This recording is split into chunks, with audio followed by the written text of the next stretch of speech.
Those very popular with certain types of grilled foods. It's very lean. Usually comes in this size actually, 2 to 3 pound portions. Sometimes it needs a little trimming, usually near the ends, and we just take that off. A lot of that will cause a flare up in the oven, or it will cause a flare up on the grill. So this is just a small cut, and we cut it so you can see the midsection. The grain always runs top to bottom. So whenever you cook it, we try to keep it to a medium rare. It does get tough around medium, and forget about it after that as far as toughness. But I wanted to cut it down the middle so you can see, the grains go that way. And when you cut to slice to portion for your plate, always against the grain and always at a bias always helps it to be a little more tender. So beautiful redness, obviously it's fresh. So that's a big, huge indicator right there, the color of that. And then just talking about the bias. So we have some, for purpose of time, some already grilled off. And basically the lettuce wrap starts with the most popular lettuce wrap is the Boston Bib or a butter lettuce, which we have here. They usually come already cleaned in the supermarkets. It's always good to rinse them off a little bit. A lot of times they still have the roots on them because they're kind of still living, so you want to brush it off a little bit. So we have lettuce cups, and then basically it's a composed salad. So Mike's going to jump right in. The recipe says to peel the diced cucumbers and cherry tomatoes, cut in half, but we cut them in quarters because it just didn't look right. The size was not appropriate for a diced cucumber with a half of a tomato. So we quartered the tomatoes, and we're just going to eyeball it. The recipes are for 25 people. We're going to just do a demo and eyeball it with the dressing as well. But pretty much this is pretty much a tomato cucumber salad, and the dressing consists of we have brown sugar, and we have lime juice and soy sauce with a mixture, equal parts of cilantro, mint, and basil. And that's a very, very popular combination in Asian food, particularly Thai food. If you like Thai food, you put that in all their curries and all their stir fries, the equal parts cilantro, basil, and mint. So we're just going to soften up to help dilute and dissolve the sugar. Always start with sugar, and you add your liquid, like your acid, like your lime juice, and your soy sauce to help dissolve. Otherwise, if you mix it together, it'll be very grainy, your dressing. So we'll go ahead and make that dressing, and we also have some shallots or some red onions. A lot of times they take if you don't care too much for onions or shallots because maybe they're too pungent or bitter, a trick to do is you can rinse them under cold water and squeeze them out, and it takes a lot of that harsh bitterness out of your onion or your shallot. So that's a little trick right there. So the dressing is like a sweet, sour, tart dressing. It's going to go very well with the, and we're going to use some of the dressing also to drizzle on top of the lettuce wrap. So yeah, and the soy. So all the brown sugar is already diluted, and you got your herbs. I'll put it over here so you can see.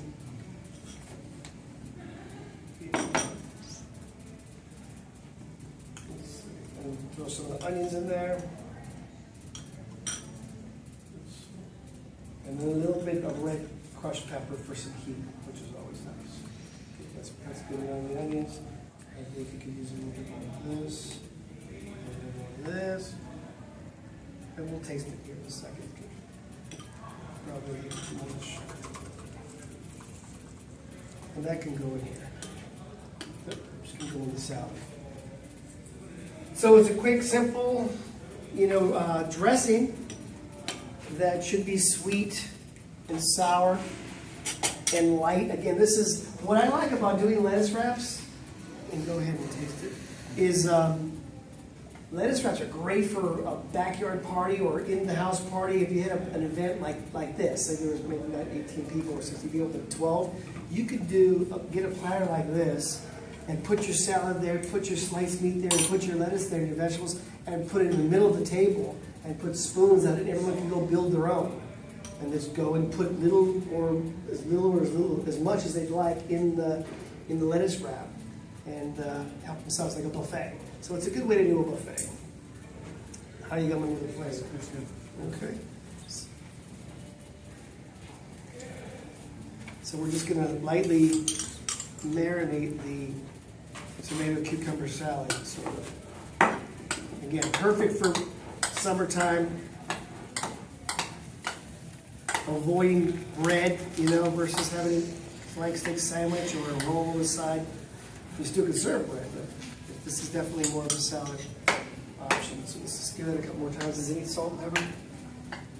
I didn't have So Mike, let's build some lettuce cups on the plates and I'll spice the flank steak. I'm in the zone. He's in the zone. Just lay them out over there. You can start building them up and I'll slice the meat.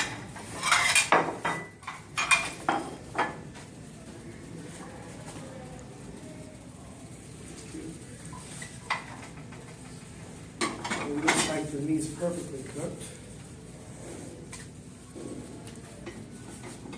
Here you go, Casey.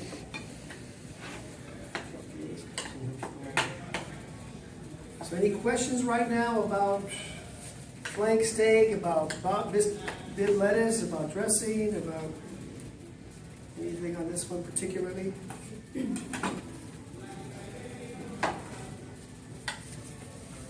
Have we done this before? No? Really? No, but I want to try it. Well, you know, I think who made them really popular was P.F. Chang's. Yeah. They have a big success with that, and I think they do chicken. It's usually like diced or it's like minced, like kind of browned. This is great for vegetarian because you can put noodles in there and carrots and mushrooms, and so it's endless with the combinations. Try not to cut it too big.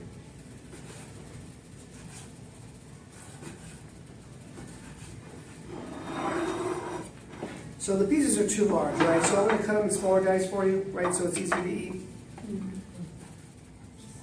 We do have forks there.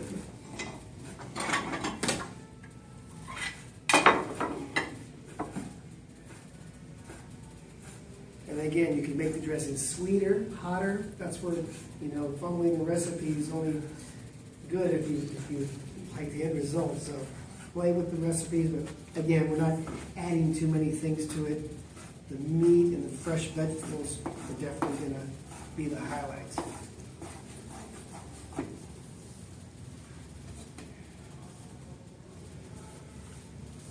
Looking good. And we actually also made for both dishes some oven-dried cherry tomatoes, as we have tomatoes already in the recipe. So we want to put a couple of those for some tartness.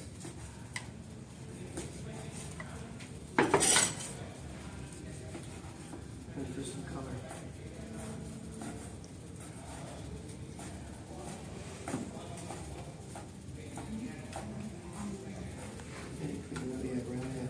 And we also made a nice little grain salad with a rice blend with a light dressing with cranberries and some sugar and just a little bit of cider vinegar.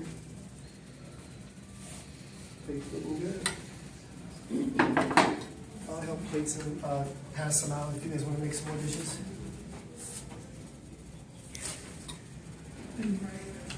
I'll start passing. I'll try it. I'll make it. You try it. That is not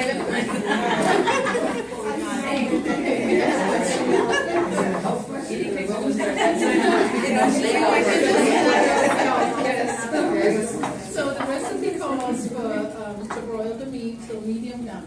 How long would you say? Medium done. You know, it's not very thick. We cook this about 3 to 4 minutes on each side, and they're medium rare. So let's say 6 to 7 minutes on each side. You're going to get close to medium well for sure. Yeah, once you go past 3 or 4 minutes on each side, you're going to your pink is going to be done. Definitely.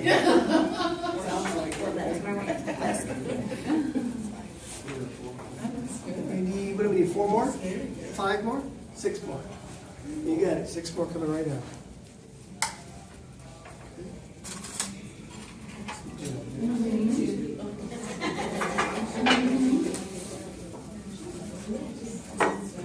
Right.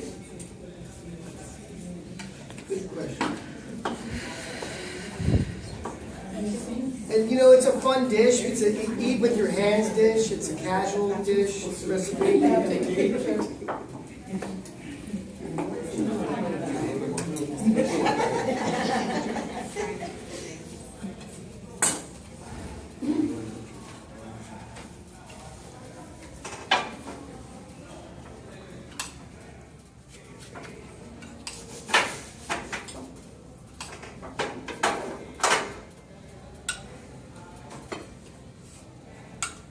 So again, you have fun with the presentation when you plate it up. Always make it look a little bit nicer.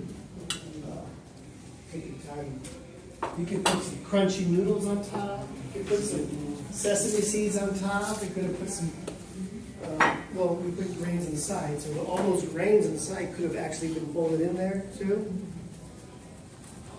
Again, basically, it's a lettuce with a composed salad inside, and the composed salad has meat on top. And that's all we did.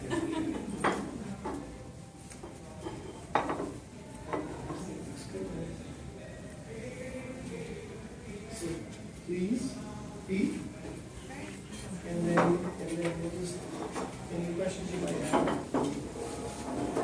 Help answer those. He's going to. Here's a beautiful piece of salmon, nice, just like the meat, nice, colorful orange flavor. The flesh is firm, it's not falling apart, it's not discolored. We buy it with the skin on. We like that presentation. It's a nicer restaurant-style presentation, and we're going to show you how to get it crispy on the skin. Again, you don't have to eat the skin, but it is kind of trendy. It's a nice presentation, and we want to do that. But it just takes a little bit of patience on that. So the recipe calls for it to be oven roasted, but we didn't want to do that. We wanted to utilize the skin that it came with and use it in the saute pan. And then the Brussels sprouts are basically sauteed down with a little salt and pepper. Again, it's about tasting the fish, and it's about tasting the Brussels sprouts, and together they fall together very, very nicely.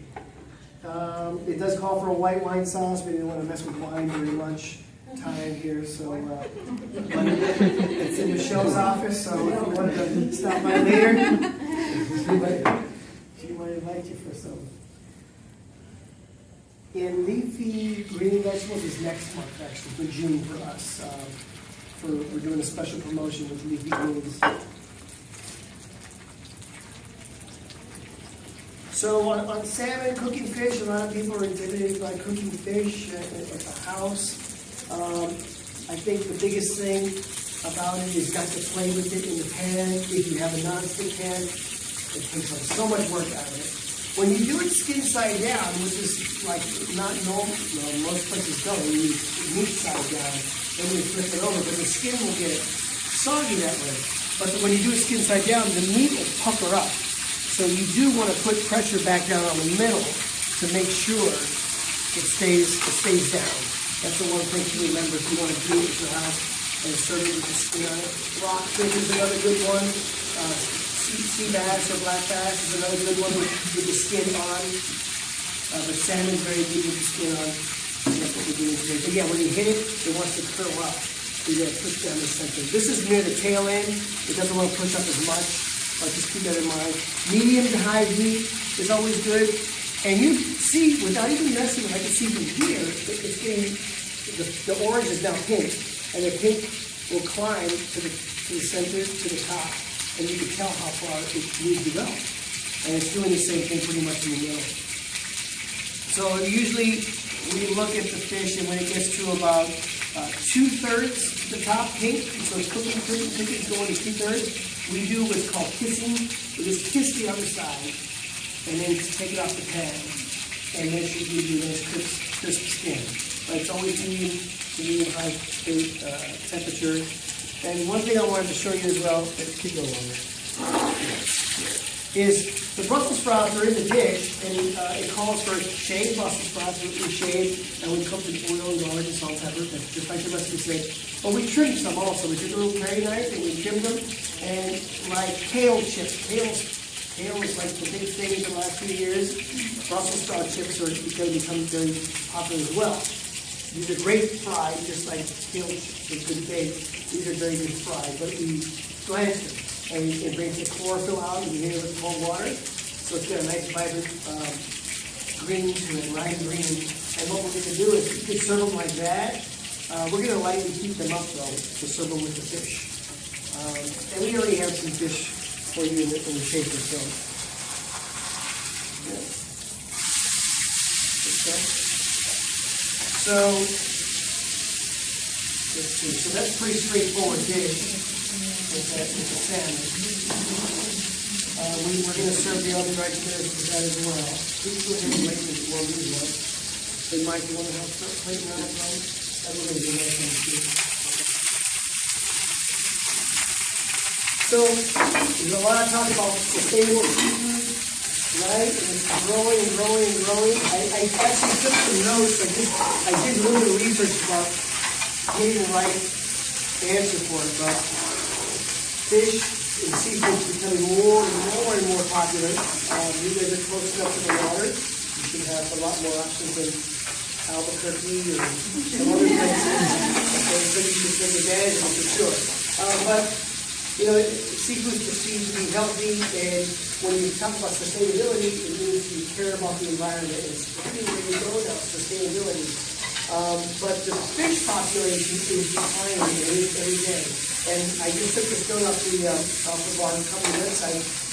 We, not our company, but the global, they fish 500 million pounds of fish a day. A day. I just went online and got that information. So when there's some fish that's way overpopulated, and they start to bring them back by farming. And they've been farming for years, so that's nothing new. But as a matter of fact, they said over half the fish you buy in the stores is from a farm. So farms are great because maybe the fish that overfished is not going to go out of instinct maybe, but also farms have a lot of waste, they have a lot of disease. Some farms are great, and they do a great job, and they do everything fine. But a lot of farms are not. They're just mass-producing fish, and they're big, who knows what they're eating. So what I guess the bottom line is, you know, the more we ask our vendors and our stores, is that fish sustainable? Where did the fish come from? How was it caught? The more we do that, the more likely these vendors that we deal with, the stores, are going to pay more attention. They're going to ask their suppliers, where do you get your fish from? How is it farmed? My customers are asking me. You know, like Whole Foods and those guys, Trader, or Whole Foods and Fresh Market, they lead kind of the way, but more and more the other stores are going to start doing this. And they've already started. So it's not going away. Looks good, guys. But I just wanted to share some of that with you. It's going to continue to grow. So we have, here you'll see a little bit better example on the crispy skin. It's pretty good here. And we always, we could have pushed it down a little bit better, but see how it gets crisp up there? Again, I think it's because we didn't have a spatula here to push it down, to keep it down. It kind of bent up a little bit. But you'll see over here, these were easy to manage, and they got really, really crispy on the skin. You don't have to eat the skin, but it's so the idea is to get it crispy, and you don't have to crush with a fork. The ones that you have there, when they came out, they were crunchy with a fork. Because they were in a steam pan with a lid on it, it probably lost some of the crunch, but I just want to point that out. You get that crunch? It's really, it's nice. It's nice feel. If you like skin, some people are like, no, I'm not going to eat skin. But that's cool. It's whatever. Again, it would have been more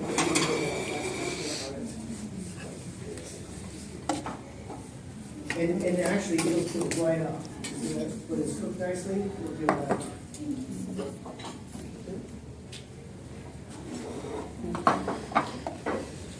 And it's cooked just to medium rare here. Nice chop. The tomatoes, you see tomatoes?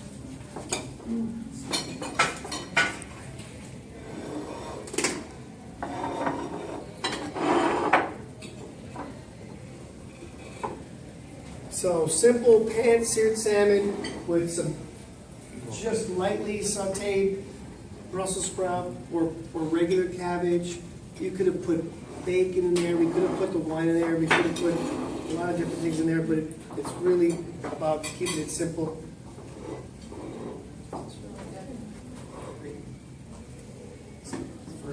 How many more do I do? That's it? No. All right here? 1, 2, 3, 4. 3. One more? So 2 more.